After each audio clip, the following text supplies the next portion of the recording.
Nid diwydiant newydd sbon mono, ond un sydd wedi atgyfodi fel petai.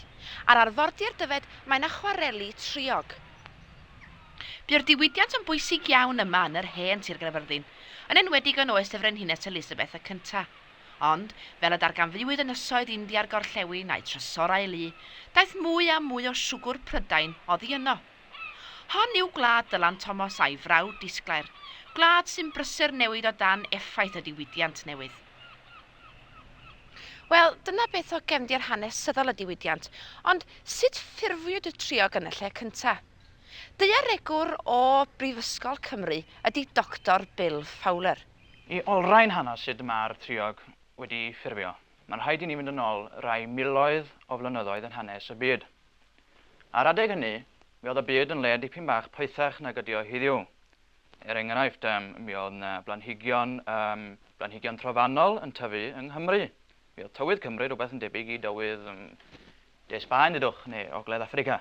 Mae yna ffosiliau o blanhigion palmwydd wedi cael ei darganfod yn Sir Fôn. Ac yn yr ardal yma o dde, dyfed sydd gyda ni dan sylw fan hyn, mae yna gryn dystiolaeth bod planhigion siwgr cen yn tyfu, siwgr gansan. Coed hen yn marw, coed ifanc yn tyfu ac yn mynd i lle nhw, a coed hynny'n marw wedyn, a coed yn cymryd lle hynny a hynna, ymlaen. Yn y diwedd, mae gennych chi beiliau o ddebri, o olion, o rwbel coed ar ôl.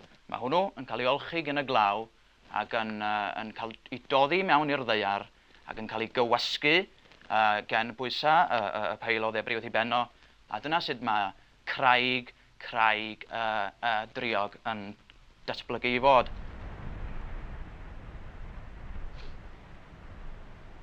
Un o swyddogion y bwrdd marchnata triog sy'n gwneud llawer o waith arbrofol yn y maes, gŵr addysgodd Gymraeg rai blynyddoedd yn ôl, ydy Heddiw Richards.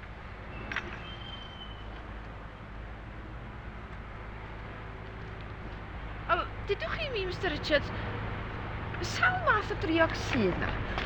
Wel, fel fysech chi'n disgwyl, mae yna 3 math o driog, ac maen nhw'n cael ei dosbarthu i wahanol gategoriau, sef categori A, B ac Ec. Ac hefyd, fel fysech chi'n disgwyl, mae ansawdd y triog yn gwahaniaethu o wahanol chwarel i chwarel yn tefe. Ar hyn o bryd mae yna 7 chwarel gyda ni yng Nghymru, yr un gorau falle, yn Llanybri yma yn te. A mae gyda fi enghraifft fan hyn o'r y mwyn, ond mae fe'n debyg iawn i garreg, wyddoch chi. Beth yw'r broses te gael o'r safon yna, o'r garreg i fod yn driog mewn pecyn? Wel, dyn ni'n mynd ymlaen wedyn ni dorri i wahanol rannau, sef triog gwreiddiol, llydw, a be maen nhw'n galw yn diora, sef rhyw fath o gymegin, sy'n cael ei ddefnyddio llawer mewn awyrennau. Sut mae'n gwneud y llydw yma te? Da chi'n malu hwnnw just falu?